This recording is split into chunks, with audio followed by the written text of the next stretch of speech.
But I'm going to be chairing this panel today. And the panel, just so you know, is Black Communicative Practices of Respect and Resistance. So I believe you're in the right panel. And unfortunately, we only have two people present today. And they will have about 20 to 30 minutes each, and we'll have 15 minutes for discussion, question and answer, if not less, because they may not take as long, unless they want to. And I will time them. So the first presentation will be In the Midst of Crisis, Language and Resistance in Flint. And this will be presented by Leah Gay from Michigan State University. And I will come back up here after she's done and introduce the next panelist, Michael Wilson. So good afternoon, everyone. My name is, our moderator just told everyone, my name is Leah Gaines. I'm from Michigan State University, and I will be presenting on In the Midst of Crisis, Language and Resistance in Flint. So the bottom images probably look familiar to most people in this room, right? This is the picture, the images of like the rusted pipes, the eroded pipes, the dirty water, and basically what became representative of Flint's water crisis, right? Like the national media was throwing these pictures everywhere, right? So what happened in Flint is Flint began using the Flint River as a source of water supply for the entire city. This water source, which was contaminated with lead, has poisoned many residents of the city and has contributed to the elevated blood lead levels of the city's children.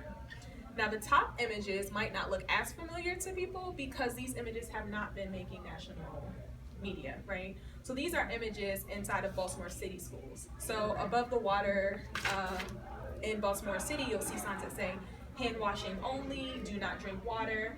You'll also see those water tanks in the hallways. Usually they're placed either right next to a drinking fountain or right in front of it. And this is because in Baltimore City, they also have lead in their water, right? But it's just not nationally talked about. In Baltimore City, the city first found elevated lead levels in scores of schools in 1992. And bottled water has actually become a long-term solution in Baltimore since 1992, right? So I'm from Maryland, and I've worked in Baltimore City schools, and I currently live in Michigan, where I attend school at Michigan State University. So I'm making these connections, thinking that of home, of Maryland, and then seeing all of these images of Flint, and I immediately started making connections, right? So noticing the similarities between Baltimore and Flint reminded me of inequalities and how resistance to oppression is a constant struggle. So I became very interested in how, if at all, the residents of Flint will work to resist current socioeconomic and social political oppressions, essentially so that they don't become forgotten about like Baltimore City, right? Now, even before the water crisis in the city of Flint actually faced many social, economic, and social and economic disadvantages. So in Flint, you have deindustrialization, right? And with deindustrialization came white flight, depopulation, segregated schooling systems, and a host of other inequities. What happened is the city was then stripped of its resources, and such areas became areas of what are considered low opportunity, which means that property values are low, and because of this, these communities have become marginalized no zones. This means that these communities now have sparse amounts or none at all of the basic operational community services. So this means that they often lack banks, stores, competitive shopping centers, clean drinking water, and other basic resources that are found in abundance in suburbs around the country, right? So such oppressions, however, are often resisted by oppressed people. Traditionally, a strong method of resistance for oppressed people has been the use of language. And language is a form of symbolic power, a political force used to empower those who make use of it. Language provides voice, it gives agency, and it acts as a means to resist social, political, and economic oppressions. Historically, African American language has been used as a tool of Black empowerment. The roots of African American speech lie in the counterlanguage, the resistance discourse that was created as a communication system unintelligible to speakers of the dominant master class. African American language can be defined in many ways. For example, it is often represented as a mark of identity, used with reference to distinctive words, expressions, and ways of speaking, used by members of the African American speech community to index their cultural identity. So there's very little research that's available examining how language, and specifically African American language, is used to resist oppressions, right? So with that in mind, I thought of possible research questions. My research questions include, 1, how is language used to resist social, political, economic, and educational oppressions and injustices? 2, how does the community of Flint use language to represent themselves? And 3, how do community members, educational leaders, students, and parents use language to communicate their educational needs and requirements? In order to explore answers for these research questions, I attended the school board meetings of Flint Community Schools held between January 2016 and March 2016. At these meetings, I observed the communication and language use of board members and meeting attendees. I took field notes of my observations, collected documents and artifacts at each meeting, and audio recorded each meeting as well. Now, what I did was to analyze the data, I did a linguistic analysis. Usually I don't focus on language specifically. However, I was enrolled in a language course. So therefore, language is centered on the research, right? I employed the African American rhetoric and Black discourse framework shaped by Gilliard and Richardson. This framework allowed me to code meeting conversations and communication for common features of African American language and Black discourse represented within the data. According to Gilliard and Richardson, Black discourse suggests meaning that is not necessarily mentioned throughout basic sentence structure. Now, supplemental to Gilliard and Richardson, I also utilized the Ebonics patterns of grammar and pronunciation as outlined by Smitherman. And usually, critical race theory informs my worldview and my perspective, so I also wanted to use that not as a center of analysis, but in order to shape my research. So informing my stance as a researcher, critical race theory allows me to operate from an agenda of social justice and to add to an already existing body of literature in hopes to influence solution-oriented conversations. CRT allows me to approach this research with an understanding of interconnected relationships of race and class to institutional inequalities as evident in the similar situations of Flint and Baltimore. Utilizing critical race theory, I will be able to place race and class at the center of my understanding of the research in order to then make connections between race and systemic oppression, and then to consider implications for solutions. When it comes to my participants, I was most interested in the participants who communicated some sort of resistance to systemic oppression and or educational injustices. So although I am very clear that I attended Flint's school board meetings, I created pseudonyms for my participants, okay? So all of these names are not the real names of the participants. So we have Clayton Williams, who is a school board member, Eli Childs, who is also a school board member, Iman Shabazz, who is a social activist and community member, Barbara Robinson, who's a school board member, and Ruby Freeman, who is a community member and parent. Data collected for this research proves that Flint community members use features of African American language to resist social, political, economic, and educational oppressions and injustices. Especially noticed throughout many individual testimonies, the Flint community makes use of cultural values, community consciousness, and field dependency in their discourse.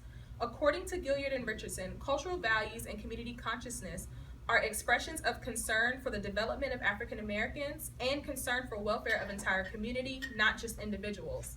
Similarly, field dependency is the involvement with and immersion in events and situations, personalizing phenomena, and the lack of distance from topics and subjects. So what I did was I transcribed all of the clips that I'll be using, and I combined my findings and discussions. So I'll be presenting findings and then discussing what we hear. What I did was, in red, you'll see examples of community consciousness. In white, you'll see field dependency. And in black, you'll see where I can make connections to inequities in Baltimore. Now this first clip, I'm gonna apologize because this is my first time using the recorder. So at the end, it was picking up everything. So you're gonna hear paper shuffling. I do apologize, but this is the only clip that it does that in, okay? Okay, so Clayton Williams, he's gonna be discussing the current disparities caused by the water crisis. He begins this conversation by describing the water crisis as a collective experience rather than an individual struggle. Some of the things I want to talk about is this water crisis. We still have people in the city of Flint that don't even realize the concerns that we have about our water. There's a number of people that for whatever reason, they can't speak English, and so we still have work to do. And we're only strong as long as we extend help to the least of those in our community. This water crisis is the best of us and it's the worst of us. I can see everybody coming together doing a number of things, but this also reminds me of how everybody that was a part of this thing up until it was really addressed by Dr. Hannah had a part in this. It's kind of like what happened with Fred Gray in Missouri. All those people that had a chance that could have stopped and done something for them, they didn't do it. And so by not doing something, by those kinds of stuff that was going on, it has due to those that didn't. So we got a lot of fun with this. A lot of what's going on. I got Jim's right now, and I got a talk every day for the last week and a half. And I can't not do it because the need is there. And when you see somebody coming and you can help in any little way, so I want to kudos to everybody. I know everybody in this community, everybody in this room has reached out in some kind of way from their school, from their church, from their community organizations, but we still all hands on deck. So when he includes we, us, and our in his sentences, he's conveying not only his concerns for the matter, but personally dedicating himself and requesting the help of those able to commit. He encourages a sense of communal responsibility and a collectivistic approach to face and resist the water crisis. Further exhibiting community consciousness, he connects the Flint water crisis to other injustices affecting Black communities across the country. So specifically, he makes note that just like with the water crisis, authorities were notified and therefore aware of tragedy occurring in Baltimore and in Missouri, and instead of acting, they covered up these tragedies. Now, although the board member is referring to Freddie Gray's death at the hands of police brutality, I think it is important to note that Freddie Gray was actually a Baltimore lead kid, right? So in Baltimore, people will say lead kid, or he got lead, or she got lead. And what that usually means, usually it's a poor Black person, right? Sometimes poor other races as well, but usually poor Black person from Baltimore who was a victim of lead paint poisoning as a child. So with cases like Freddie Gray, what happened is him and his sisters, they had a court case into which they proved that they had severe lead poisoning, and then they were then compensated. So usually it's not a lot of money. It's usually some type of small stipend or a monthly payment, right? So this condition, this lead paint poisoning, is actually what causes attention deficit disorder, his behavioral issues, and arguably was the cause of him dropping out of high school. This is very significant because Gray and other lead kids illustrate the cycle of poverty that lead poisoning induces. As communicated by board member Clayton Williams, without action, the fate of Freddie Gray could foreshadow the future of many Flint youth. I also have an example from Eli Childs. So what he does is he uses African American language to move the conversation from lead water to medical attention. I have to do a water kind of thing. I think and a lot of times we talk about this as a water issue, and I would hope that we can start saying we don't have a water issue, we have a lead issue. As long after the water is fixed and the infrastructure problems are addressed, we're still going to have that lead that was in the water now in our systems, and we have to figure out how we address those issues that we'll have to deal with. There is a fund that's established right now. It's called Flint, at flintkids.org. Dr. Mona and Tisha, who everyone knows, was the whistleblower just after a number of water warriors were the whistleblower, right? There's a lot of work that's been going into it. It's talking about behavioral issues, neurodevelopmental issues, making sure that kids have a pediatric home, making sure that the research around what happens when lead gets in the body and how we address it as a community is really focusing resources. You got to strike while the iron's hot. So people are getting water, but how do you say to them, no, we don't really need water right now? What we need is resources to address our long-term issues while they're still hearing, while they're still hitting the local media and the national media. So similar to the language use of board member Clayton Williams, as we heard before, Eli Childs exhibits community consciousness, and this is evident through his use of where and our, and such keywords communicate unity, which is a key cultural value in times of crisis. What Eli especially seems to be calling for is more awareness on the much needed medical attention, particularly while the national public is still interested in responding to the crisis. So what he's doing is he's using language as a political tool of empowerment. The statements posed by Eli are very valid, especially reflecting back on the experiences of the lead kids in Baltimore. So like the people of Flint, the students of Baltimore were once the topic of national concern. However, today, the more than 93,000 children who had lead paint poisoning have been largely forgotten.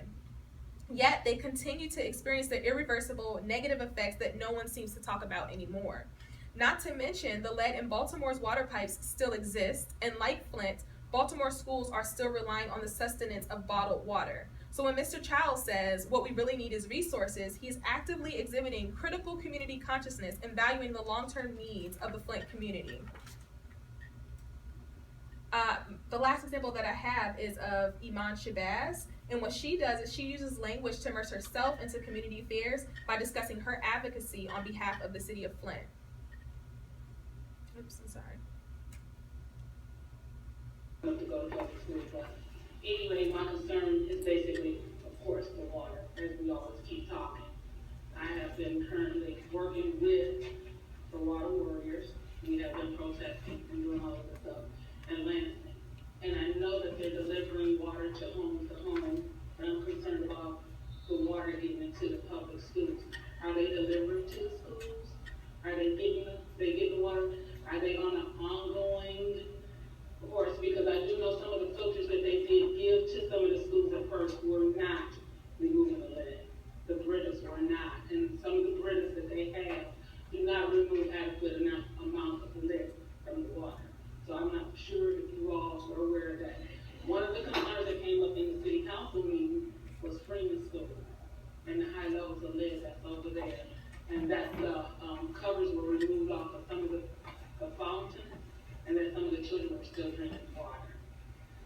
So I don't know if you all were aware of that. Okay, I just want. So specifically demonstrating field dependency, Iman Shabazz centers herself in solution-oriented discussions for the Flint water crisis. So when she says things like, we have been protesting, this suggests that she has been seeking solutions for the entire community rather than just herself. Iman exhibits field dependency as a method of power by making it very clear that if the schools are not receiving enough water, that she and or the water warriors will secure water coverage for the schools in need. Understanding the needs of the community and executing solutions proves both critical consciousness and field dependency as methods of resistance to the current social political oppressions faced by Flint. So the examples I gave were rhetorical examples of findings, right? Now, I have some additional findings, which are grammatical features, which only support rather than delving deep into discussion about these. So I just have examples. So some of the grammatical features of, the data collected throughout this research yielded numerous features of African American language, and many of which were not able to be included within the initial findings. So although this presentation won't unpack them fully, the speech patterns of Flint community members also included rich grammatical as well as other linguistic and rhetorical aspects of African American language. So for example, the existential it, which means utilizing its as a filler word. So when Clayton Williams says, it's a lot of work going on, and I don't have the voice recordings of all this, so I'll just be reading them. Then zero copula, not using are for present tense actions. So when Iman Shabazz says, we're trying to make sure. Ain't for negation. So use of ain't to explain negation. When Iman Shabazz says, ain't no use in me taking you over there.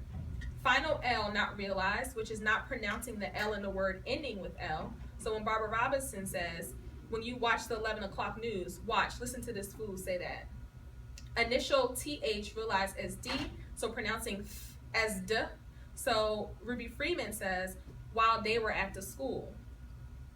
Just a few more. So some linguistic and rhetorical features, tonal semantics, which is repeating structures to stress meaning.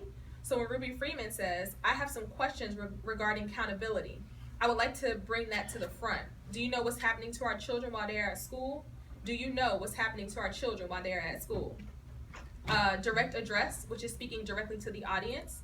So when Clayton Williams said, I know everybody in this community, everybody in this room has reached out in some kind of way, from their school, from their church, from their community organizations, but we still all hands on deck time. Also, conversational tone, which is a kind of call and response style of speaking. So when Iman Shabazz said, but I'm concerned about what's happening I'm concerned about the water getting into the public schools. Are they delivering to the schools? Are they getting the water? Are they on an ongoing course?